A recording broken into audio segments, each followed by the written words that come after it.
Bueno, buenos días con todos. Dios les bendiga muchísimo. Como ustedes saben, estamos en este Evangelio de Juan y ya estamos en el capítulo 3, así que los invito pues a abrir nuestras Biblias. Vamos a Juan capítulo 3, versículos. En esta mañana los que vamos a tratar va a ser del 17 al 21, pero vamos a leer el contexto de Juan capítulo 3, versículo 16 en adelante. Juan capítulo 3, versículo 16 en adelante. La palabra del Señor dice: porque de tal manera amó Dios al mundo, que ha dado a su Hijo unigénito, para que todo aquel que en él cree no se pierda, mas tenga vida eterna. Porque no envió Dios a su Hijo al mundo para condenar al mundo, sino para que el mundo sea salvo por él.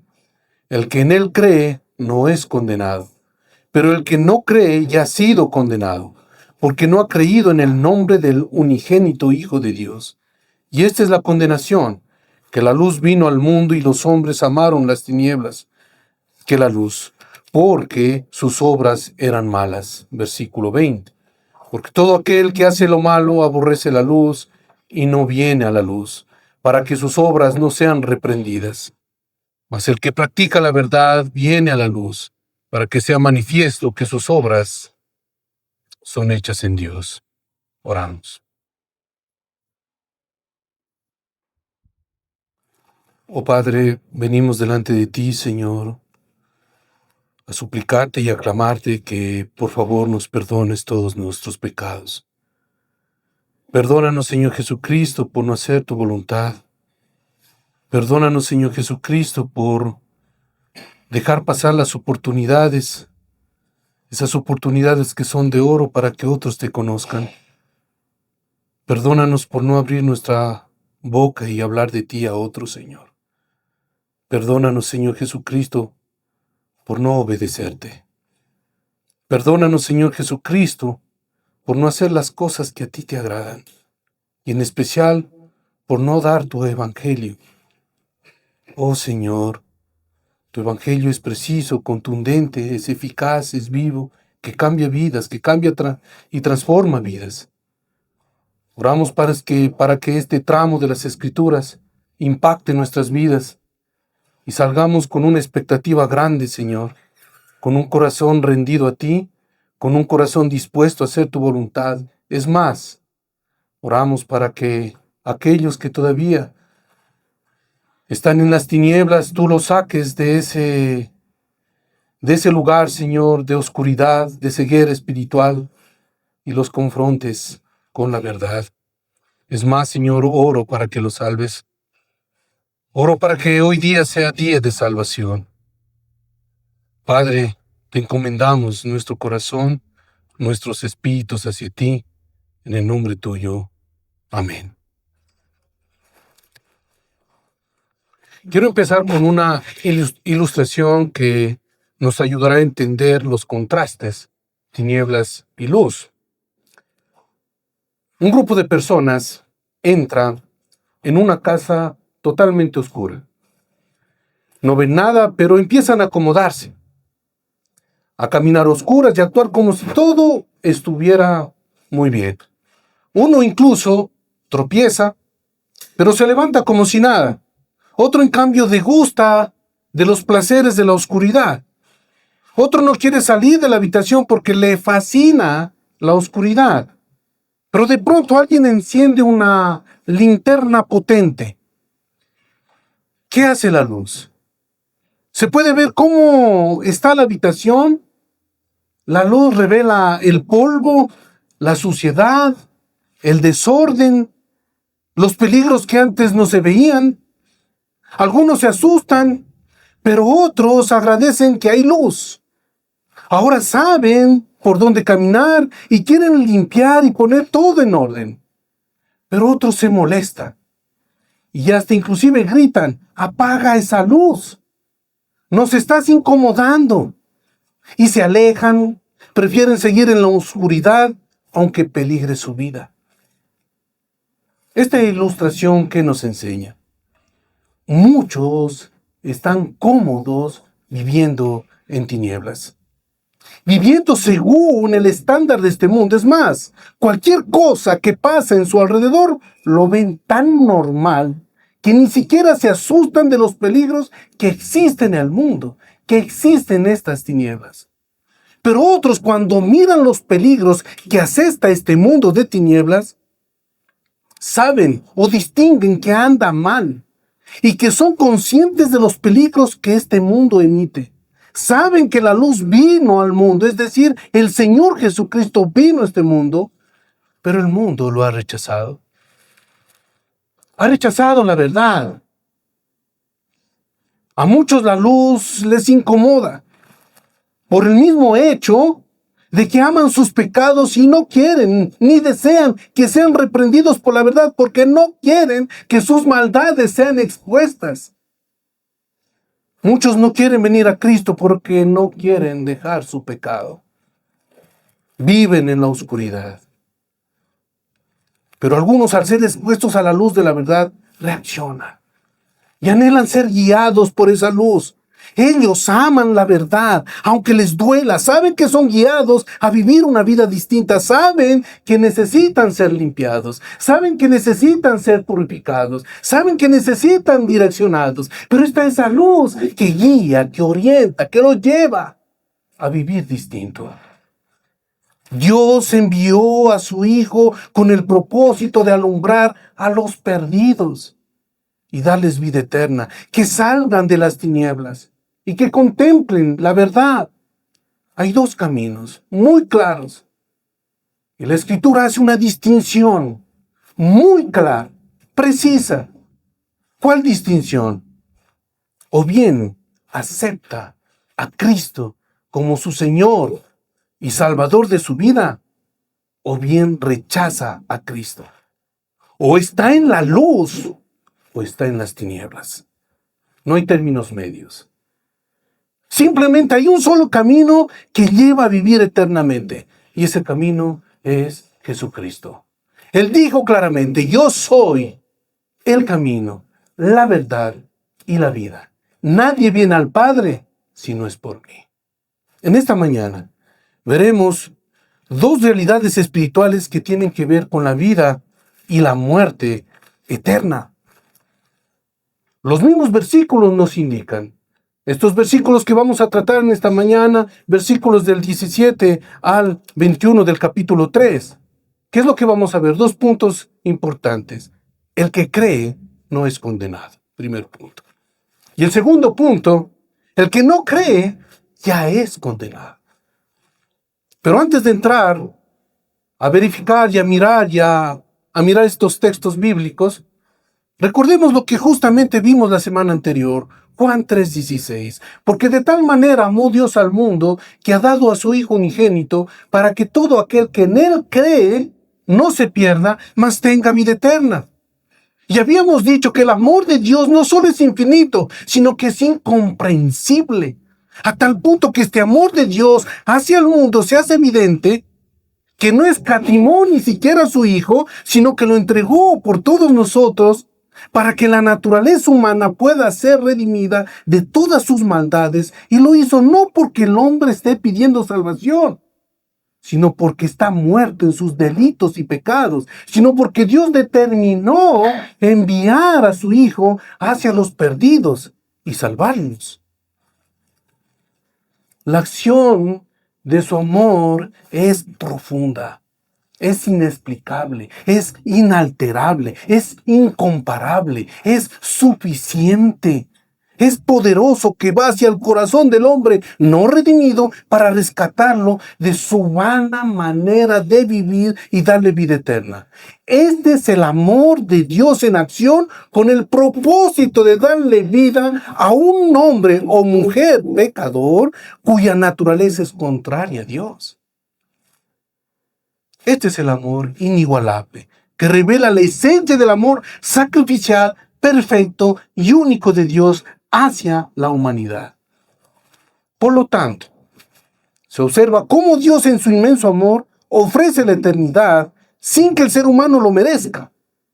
Juan capítulo 3, versículo 17. ¿Qué dice la Escritura? Porque no envió Porque no envió Dios a su Hijo al mundo para condenar al mundo, sino para que el mundo sea salvo por él. Recordemos lo siguiente, está todavía en la plena conversación ¿con quién? Con Nicodemo. Sigue esta conversación con Nicodemo. Nicodemo no se atreve a hablar más. Está en silencio. Está hablando solamente el Señor Jesucristo.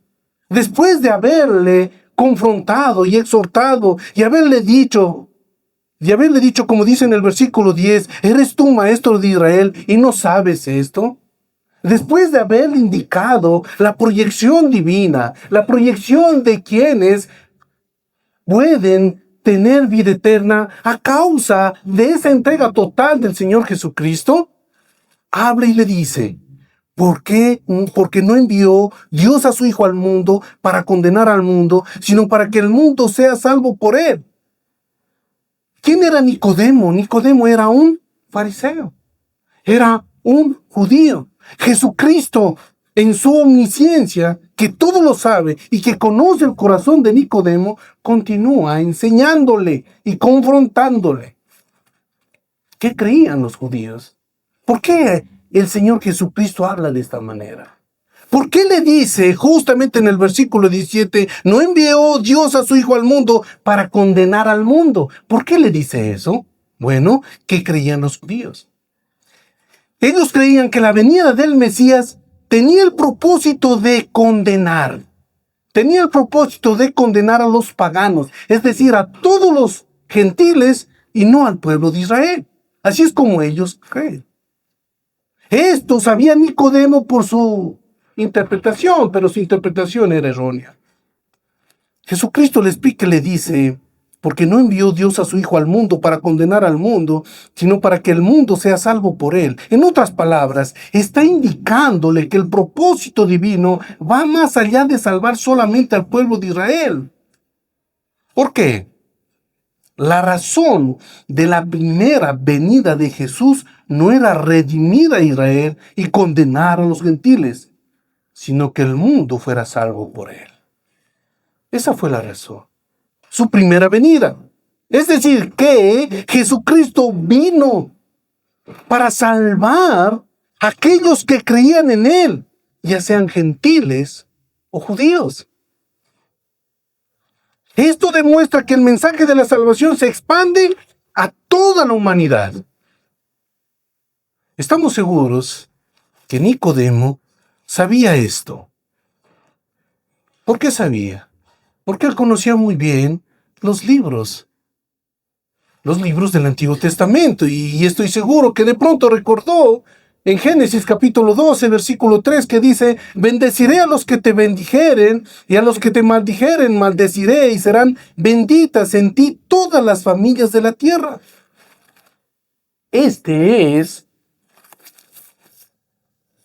Esto tiene que ver con el pacto abrahámico, que es un pacto incondicional, el cual nunca podría romperse. El linaje de Abraham, considerado el linaje de la fe, se plasmó en el Hijo de Dios, quien estableció su reino en cada corazón redimido. Este pacto, dado por Dios, nos ayuda a nosotros a mirar más allá y tener esa viva esperanza de que la salvación siempre involucraba a los gentiles, a quienes depositaban su fe en él. Por lo tanto, y quiero que esto quede muy claro en sus corazones, por lo tanto, el objetivo de la primera venida de Cristo fue salvar y no condenar. Vino a salvar, vino a dar su vida, no vino a proponer, vino a dar su propia vida para que muchos se salven, para que muchos crean en él. Jesucristo vino a establecer salvación. Vino a liberar ¿a quiénes? A los cautivos del pecado. Dios envió a su Hijo, el Cordero de Dios, lleno de gracia y de verdad. Vino con su gloria. ¿Para qué? Para destruir el imperio de la muerte, para destruir el pecado y desde luego trasladar a aquellos pecadores que estaban en tinieblas al reino de los cielos. Y además, que estos pecadores regenerados tengan una relación con el Dios Todopoderoso, una relación consistente al mensaje de salvación. Nadie podría o puede destruir el plan de redención. Dios tenía preparado el plan de redención para el mundo, al cual envió a su Hijo, no para condenación, sino para salvación. Por eso el mismo Señor Jesucristo dijo en este mismo Evangelio de Juan, en Juan capítulo 12, versículo 47, que dice: al que oye mis palabras y no las guarda, yo no le juzgo. Porque no he venido a juzgar el mundo, sino a salvar al mundo. El mensaje de salvación que proclamó el Señor Jesucristo fue para que todos vengan al arrepentimiento. Vino para que los perdidos sean salvados para siempre. Vino para que todos aquellos que creyeran en Él estén gozosos y tengan vida eterna. En Juan capítulo 3, versículo 15, ¿qué dijo? El propósito es este, para que todo aquel que en Él cree no se pierda, mas tenga vida eterna. El ministerio del Señor Jesucristo no inicia condenando, sino que inicia ofreciendo salvación a todo aquel que en Él cree. Han pasado siglos y creer en Jesucristo es vital. ¿Por qué? Porque se trata de vida eterna o muerte eterna. Se trata de que usted cree en el Señor Jesucristo o rechace al Señor Jesucristo. El Señor Jesucristo vino a dar su mensaje de salvación. El Señor Jesucristo vino a dar las buenas noticias. El Señor vino a establecer el reino de los cielos en el corazón del hombre. A eso vino el Señor Jesucristo. La tragedia más grande, cuando nosotros revisamos el contexto de Juan capítulo 1, ¿cuál fue la tragedia más grande? Que a los suyos vino, a su pueblo vino, ¿y qué pasó? ¿Cuál fue la reacción de ellos? No lo recibieron, lo rechazaron. Los gentiles, aquellos que no formamos parte del pueblo de Israel, gentiles. ¿Qué dijo el Señor Jesucristo? Bienaventurados los que no me vieron y creyeron. Pero Jesucristo estaba ahí. Jesucristo estaba ahí. Y es por eso que el ministerio del Señor Jesucristo no inicia condenando. Sin embargo, es necesario hacer una aclaración. ¿Y a qué me refiero? Sabemos por la palabra de Dios que vendrá ese día, que la Biblia lo estipula como el día del Señor. Vendrá ese día, el día del Señor, y no vendrá como la primera vez, cuando vino aquí a la tierra y nació en un pesebre rodeado de pastores, que vino como un bebé humilde, sino que muy pronto vendrá como el Rey de Reyes, el juez de toda la tierra. Vendrá el Rey de Reyes. Y cuando venga en su segunda venida del Señor, en esta segunda venida, entonces vendrá a condenar. Y pisará los lagares. Y pisará justamente como esas viñas de uva. Y las va a pisotearlas. ¿Y qué va a suceder? Mucha gente rechazará aún a Cristo. Pero Cristo vendrá en su caballo blanco, con su novia, con su iglesia, a destruir el pecado de la naturaleza humana. Esa es la segunda venida. Así que nosotros debemos estar preparados para la segunda venida de Cristo. Ese es el día del Señor. Ese día del Señor, es decir, la segunda venida del Señor, donde juzgará toda nación y pueblo. Allí serán condenados todos aquellos que no han creído. Me gusta lo que dice justamente en un comentario el pastor John MacArthur. Dice lo siguiente: la misión de Cristo en su primera venida no fue para traer juicio, aunque el juicio será el resultado final de su venida para aquellos que lo rechacen. En su segunda venida, el juicio será su propósito principal. Fin de la cita. Esta palabra condenado tiene la connotación de estar separado. Significa estar separado. Esta palabra condenado significa estar separado. En otras palabras, todo aquel que cree en Cristo no está separado del Señor Jesucristo. Al contrario, vivirá eternamente y para siempre. Y quiero que me acompañen a Juan capítulo 5, versículo 24. Juan capítulo 5, versículo 24.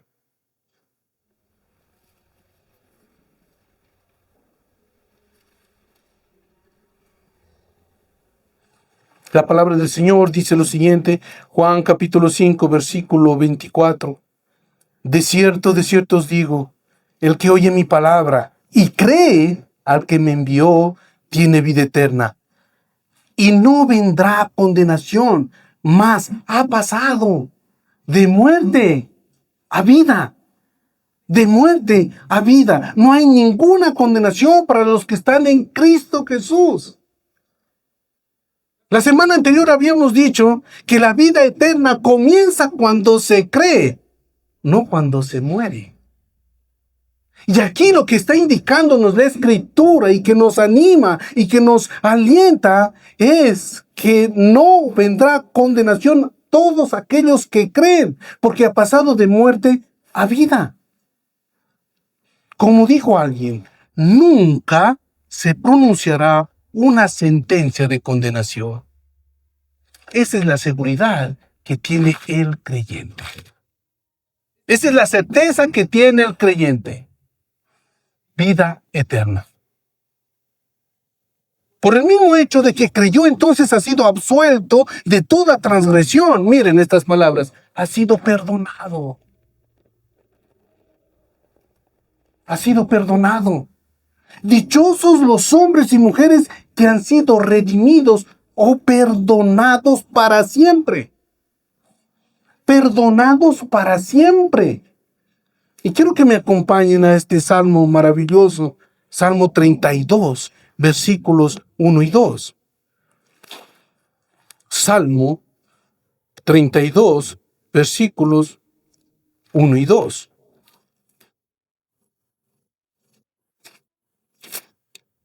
Miren lo que dice la Escritura.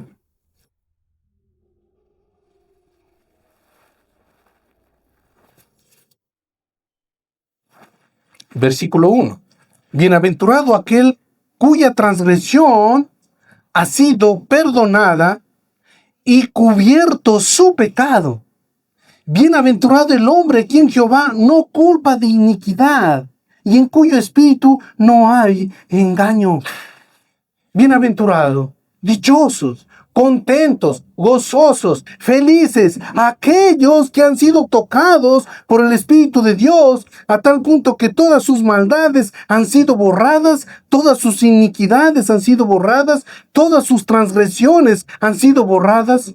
Todo creyente ha sido perdonado completamente. Tenga cuidado de pensar que solamente algunos pecados le han sido perdonados. Esto no es verdad. Porque si usted piensa de esta manera, no está creyendo verdaderamente. Vino Cristo a perdonar todos sus pecados. Ya le perdonó, por lo tanto ya no hay condenación. Ya no hay juicio para su vida.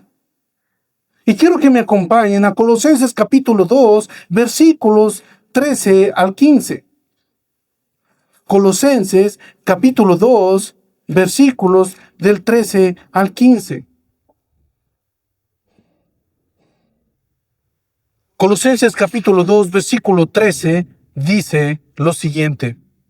Y a vosotros, estando muertos en pecados y en la incircuncisión de vuestra carne, os dio vida juntamente con él, perdonados todos los pecados, anulando el acta de los decretos que había contra nosotros, que nos era contraria, quitándola de en medio y clavándola en la cruz. Y despojando a los principados y a las potestades, los exhibió públicamente, triunfando sobre ellos en la cruz. Por lo tanto, dichosos aquellos que creen en Jesucristo, porque su salvación es garantizada. Esta es una salvación inmerecida, pero única, que establece la unión de un pecador redimido o rescatado y reconciliado con Dios a través de su Hijo. Es sumamente notable el amor, la gracia, la misericordia de Dios extendida hacia aquellos que han creído en Él. El que cree en Jesucristo es justificado por fe. El que cree en Jesucristo es justificado por fe. En otras palabras, el que cree en Jesucristo no vendrá a juicio, no será condenado.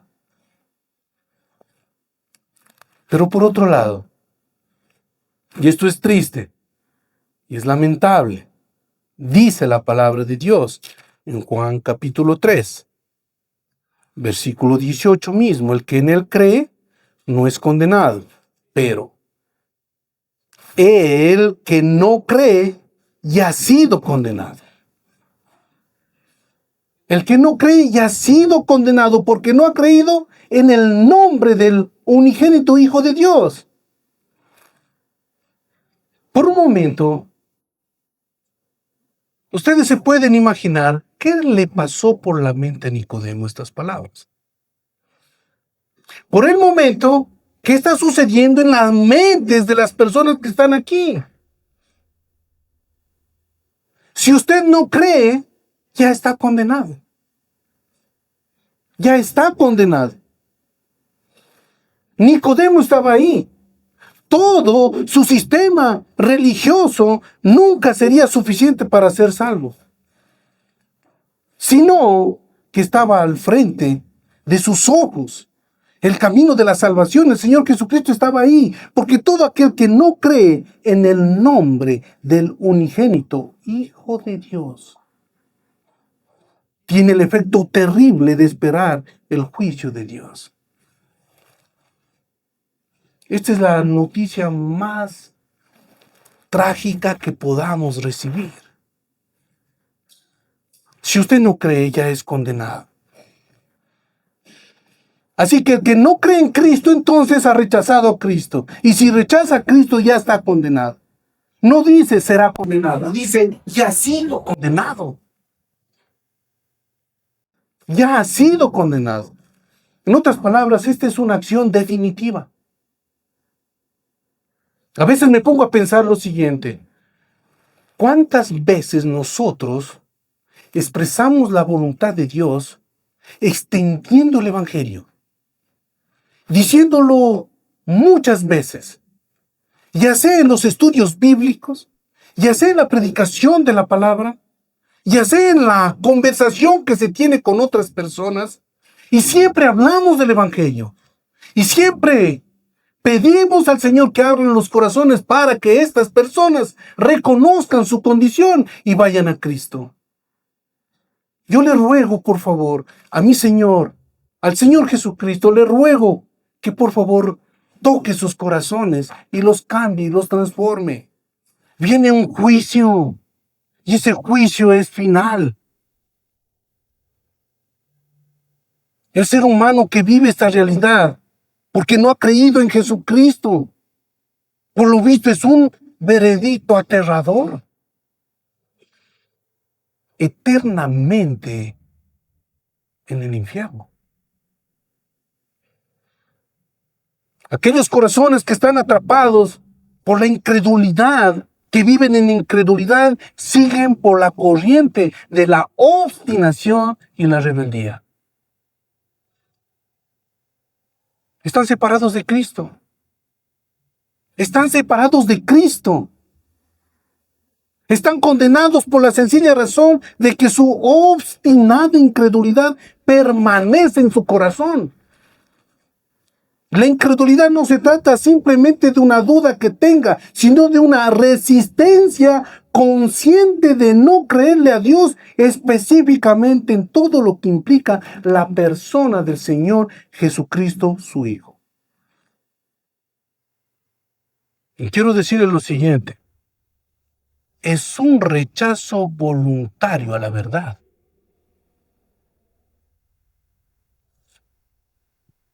Es una preferencia por las tinieblas. Es una preferencia por su pecado. Sus acciones persistentes de desconfianza en el carácter de Dios. Si en este momento usted está escuchando el Evangelio, ni siquiera se inmuta. Y por eso rogamos para que el Espíritu de Dios le convenza de pecado. Están completamente cegados espiritualmente. Por lo tanto, la incredulidad es condenatoria en sí misma porque desprecia el camino de salvación. Es fuerte esta frase: el que no cree ya ha sido condenado. Es fuerte. No es sencillo, no son palabras de hombres. Es fuerte. Ya es condenado. Esto por implicación tiene el sentido de estar separado de Dios eternamente. Y en el versículo 19 de Juan capítulo 3 nos indica el verdadero significado de la condenación. Dice versículo 19, Juan capítulo 3, versículo 19. Y esta es la condenación. 2 puntos. ¿Cuál es la condenación?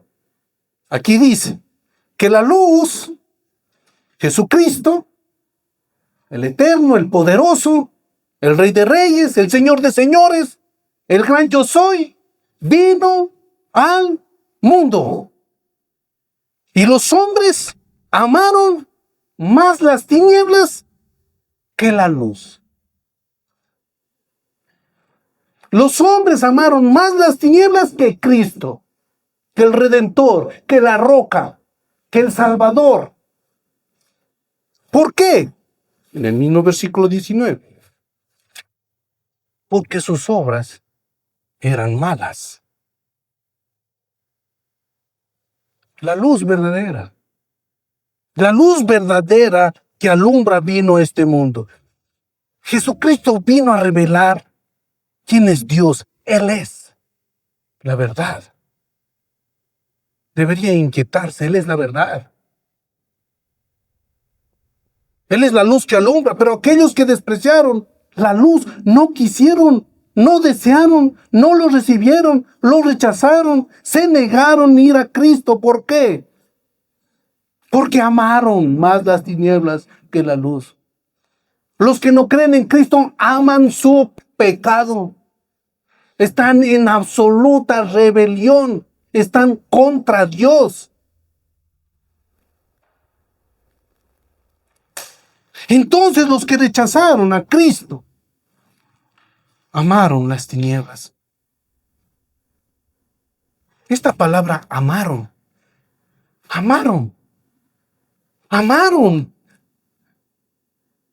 Si se percata usted lo que está indicando aquí la Escritura, esta palabra amaron expresa un afecto profundo y voluntario por las tinieblas. Amaron las tinieblas. Y esta palabra tinieblas representa el pecado, la mentira, la rebelión. Entonces, los que rechazaron a Cristo amaron la mentira, amaron las tinieblas. Amaron el ambiente corrompido, amaron en vivir conforme a sus pasiones. Y lo tremendo es que no lo hacen por ignorancia, sino que lo hacen voluntariamente, despreciando a la persona del Señor Jesucristo. Esto indudablemente expresa que sus vidas están en oscuridad espiritual. Están cegados espiritualmente. Esto indudablemente nos indica que optaron por las tinieblas, se opusieron a la luz, verdaderamente constituyéndose en enemigos declarados de Dios. Quienes aman las tinieblas son enemigos de Dios. Cuando vino el Señor Jesucristo, la luz del mundo, los hombres respondieron con desprecio. Se opusieron, se negaron la luz, no fueron a Cristo, por lo tanto, amaron su pecado. Aquellos que no creen se deleitan en el pecado. La razón de estas actitudes pecaminosas reside en las malas obras. ¿Por qué? ¿Qué dice el versículo 20 de Juan capítulo 3? Porque todo aquel que hace lo malo aborrece la luz y no viene a la luz para que sus obras no sean reprendidas. Cuando alguien camina en la luz, camina confiado y no siente vergüenza. Al contrario, en medio de las tinieblas, esa luz resplandece. Pero aquel que camina en tinieblas y la luz alumbra, no quiere que sea descubierto. No quiere que sea descubierto. Quiere que se apague la luz por el mismo hecho de que sus obras son malas. Todo lo hace en oscuridad. La luz molesta a quienes aman las tinieblas. La verdad molesta a quienes aman las tinieblas. Molesta. Los incrédulos no están perturbados por el pecado. Ellos están habituados a hacer lo malo. Evitan la verdad. Evitan la luz. En otras palabras, odian profundamente la luz. ¿Qué dijo el Señor Jesucristo? Vamos a Juan capítulo 7, versículo 7.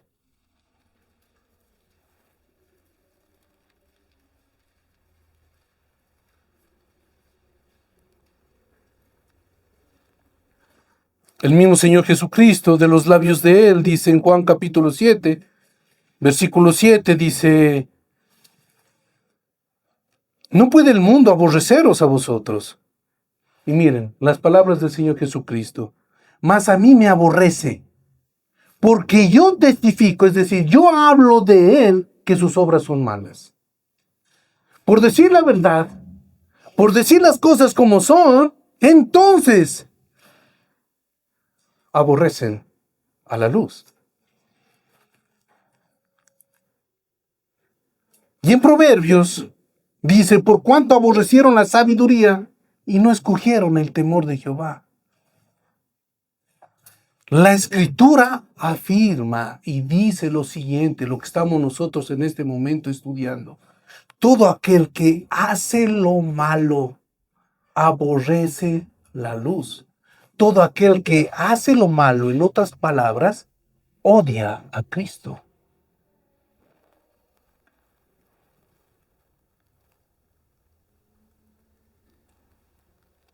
Los incrédulos están cegados espiritualmente.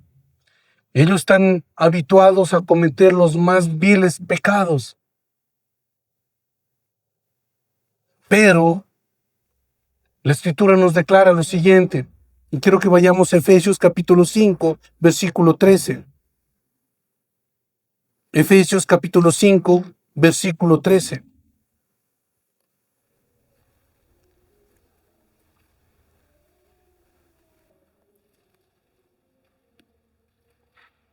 En Efesios capítulo 5, versículo 13 dice: mas todas las cosas, cuando son puestas en evidencia por la luz, son hechas manifiestas, porque la luz es lo que manifiesta todo.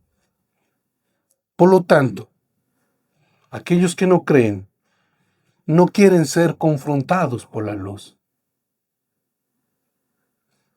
Odian que se les corrija y por eso rechazan al Salvador, por el mismo hecho de que están controlados por su pecado. Así que quienes están habituados a hacer lo malo, tienen acciones continuas de maldad. Es una práctica continua de maldad. Es una conducta dominada por la maldad que es contraria a la voluntad de Dios. Quienes viven en esta condición, su conciencia está cauterizada. Así que las personas huyen de la luz porque no quieren que su pecado sea descubierto. Aún si son descubiertos, serán reprendidos. Y esta reprensión no quieren escucharla. Son como aquellos bichos que están debajo de las piedras en oscuridad, y cuando se quitan las piedras, entonces se asustan porque la luz penetró todo ese lugar, y lo sorprendente es que quieren rápidamente volver a la oscuridad porque han sido expuestos a la luz. Surge la pregunta, ¿quién está guiando las tinieblas? ¿Quién está manteniendo una relación con las tinieblas? Como hemos estado hablando, son todos aquellos que viven bajo el pecado de la incredulidad. Son todos aquellos que se encuentran en una condición espiritual terrible. Prácticamente tienen una conexión con el padre de mentira. ¿Y quién es el padre de mentira? Satanás, quien impera con el mal y gobierna los corazones de los no redimidos. Gobierna el corazón de aquellos que rechazan a Cristo. La obra de quien gobierna las tinieblas se intensifica con el vivo deseo de que Jesucristo desaparezca de la vida de los hombres. No quiere Satanás que la gente escuche el mensaje de salvación. No quiere que sean arrebatados de sus manos y llevados al reino de los cielos. Es una lucha implacable. La obra de quien gobierna las tinieblas, es decir, Satanás, va a tratar de impedir que la voluntad del Señor se realice. Dijo un comentarista, en cualquier caso, todo cuanto no procede de fe es pecado, de manera que aún aquellas obras que aparentemente son honestas y aprobables se manifiestan como malas porque son hechas por corazones contaminados por el pecado. Fin de la cita. En contraste de aquellos que hacen el mal, están aquellos que practican la verdad. ¿Y quiénes son los que practican la verdad?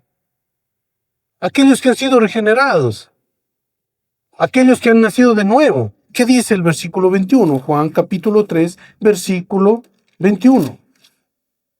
Más, el contraste, más el que practica la verdad viene a la luz, para que sea manifiesto que sus obras son hechas en Dios. Por un lado vemos que aquellos que obran mal es porque aborrecen la luz. Creo que lo tenemos muy claro. Pero quienes son conducidos por Dios, estos vienen a la luz y por ende practican la verdad. Es evidente que aquellos que están en Cristo, sus obras vienen de Él. Por lo tanto, se ratifica que las obras que los creyentes realizan es porque han nacido de nuevo, es porque han sido ya salvados. Los creyentes tienen una nueva identidad y su nueva identidad refleja la verdad en sus vidas. Mientras que los que rechazan a Jesucristo aman su pecado, se deleitan en su pecado, pero los que han sido regenerados odian el pecado y aman la verdad. Quiero que me acompañen a 1 de Juan, capítulo 3, 1 de Juan, capítulo 3, versículos del 6 al 10. Aquí hay una distinción bastante definida que nos va a ayudar a nosotros a mirar, inclusive, dos clases de familias. 1 de Juan, capítulo 3, versículo 6.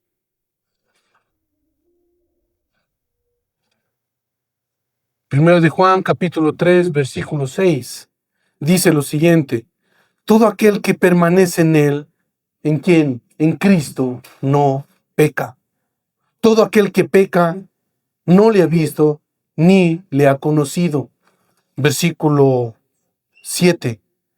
Hijitos, nadie os engañe. El que hace justicia es justo, como Él es justo. Versículo 8. El que practica el pecado es del diablo, porque el diablo peca desde el principio. Para esto apareció el Hijo de Dios, para deshacer las obras del diablo. Todo aquel que es nacido de Dios no practica el pecado, porque la simiente de Dios permanece en él y no puede pecar, porque es nacido de Dios.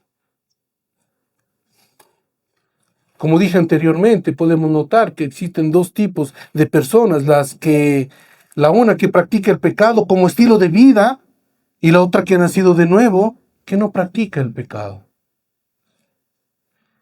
Los creyentes verdaderos no tienen nada que ocultar y no tienen temor de la luz, no temen ser examinados por Dios porque saben que nada pueden ocultar delante de Dios. A pesar que la luz reprende sus pecados, los creyentes responden. ¿Cómo responden? Con arrepentimiento y fe. Esa es la gran diferencia. Demuestran que son discípulos de Jesucristo, que son seguidores de la verdad. Y por eso cuando nosotros vemos en el contexto de Juan, en esto es glorificado mi Padre, dijo el Señor Jesucristo, en que llevéis mucho fruto y así seáis mis discípulos. Aquel que practica la verdad crece en el Señor, mantiene una relación profunda con el Señor, vive en comunión con el Señor. Es más, están confiados en Cristo y no solamente saben la verdad, sino que practican la verdad, viven sinceramente delante de Dios. Es más, cuando ellos han sido liberados de sus pecados, sus obras son muy claras y evidentes que agradan a Dios. Que agradan a Dios. Ellos no fingen hacer obras. Si Cristo mora en el creyente, entonces su nueva naturaleza es ideal para hacer el bien. Y cuando hacen el bien, simplemente inclinan su corazón a Dios porque a Él quieren agradar. Aquellos que practican la verdad están en un estilo de vida de obediencia. Y cuando hay obediencia, entonces hay bendición. Aquellos que practican la verdad se verá evidente en su vida. Habrá sabiduría, habrá paz, habrá sencillez, habrá amor para con los demás. Ese es el fruto de una persona que ha creído y que practica la verdad.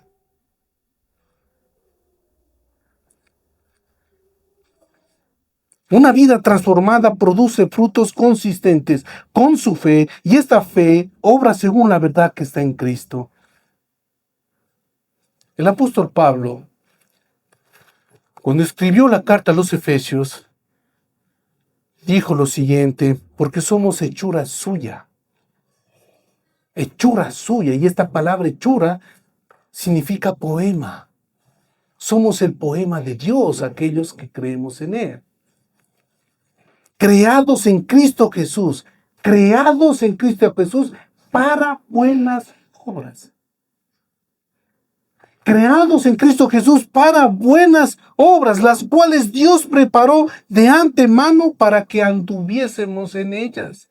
Es decir, la naturaleza nueva está dispuesta para hacer el bien, porque Cristo mora en el corazón del creyente. Ahora bien, todo lo que nosotros hemos visto en estos versículos, quiero que tengan en mente algunas aplicaciones que me parecen vitales e importantes para nuestra vida y que lo podamos mantener en nuestro corazón. Primera, debemos comprender que el Señor Jesucristo, cuando vino a este mundo, no vino a condenar, sino a salvar lo que se ha perdido. Segundo, debemos considerar que una verdadera fe no solamente tiene que ver con un asentamiento intelectual, sino que el creer incluye confianza, sumisión y abnegación en el Señor Jesucristo.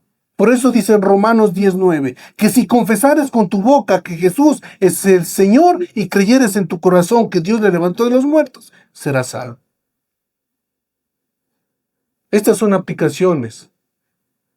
Tercero, hay dos caminos. El uno es creer y confiar en Cristo, y el otro es rechazar a Cristo y estar bajo el juicio de Dios. Cuarto, el verdadero evangelio siempre va a confrontar el pecado, pero también ofrece esperanza y perdón. Quinto, la fe en Jesucristo es el único medio para escapar de la terrible tragedia, la de la condenación. Octavo, el rechazo del evangelio revela el estado de su corazón.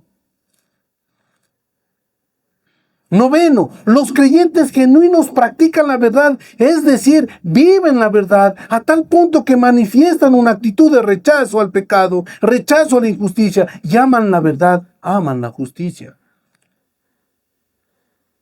Décimo, los creyentes genuinos reflejan la luz de Jesucristo y manifiestan comunión con Dios y con sus hermanos de la fe. Onceavo, debemos examinarnos frecuentemente para que la verdad sea practicada y vivamos en santidad. Amados hermanos, como dijo alguien, hay quienes evitan la Biblia, la iglesia y a los cristianos porque no quieren ser confrontados por la vida que llevan. Fin de la cita. Cuando una persona es confrontada y reacciona en arrepentimiento, entonces debemos gozarnos porque ha salido del territorio de las tinieblas, ha salido del territorio de la mentira, ha salido del territorio de la incredulidad. Su vida ha sido conducida al camino de la salvación. Pero cuando una persona ha sido confrontada con la verdad de la palabra de Dios que confronta su forma de vivir y su reacción es rechazar la verdad, debemos pedir al Señor Jesucristo misericordia para con esa persona. Por lo tanto, orar no es lo mínimo que podemos hacer. Orar es lo máximo que podemos hacer. No nos descuidemos, no desmayemos, porque a su tiempo segaremos. Oremos firmemente, pidámosle al Señor para que el Señor siga salvando, siga transformando vidas. Así que, ¿usted cree en Jesucristo o rechaza a Jesucristo? No hay términos medios. Si cree genuinamente, Dios lo recibirá. Pero si rechaza la oferta gratuita de salvación, le espera la condenación eterna. Mira a Cristo, dice la Escritura, y será salvo de esta perversa generación. Lo que hemos visto justamente en esta mañana son dos puntos muy vitales, importantes, que son muy claros. La palabra dice, el que cree no es condenado. Y el otro punto, el que no cree ya ha sido condenado. Que el Señor nos ayude. Que el Señor nos ayude. El ánimo pronto debe estar en nuestro corazón, orando los unos por los otros. Y que Dios nos guarde. Oramos.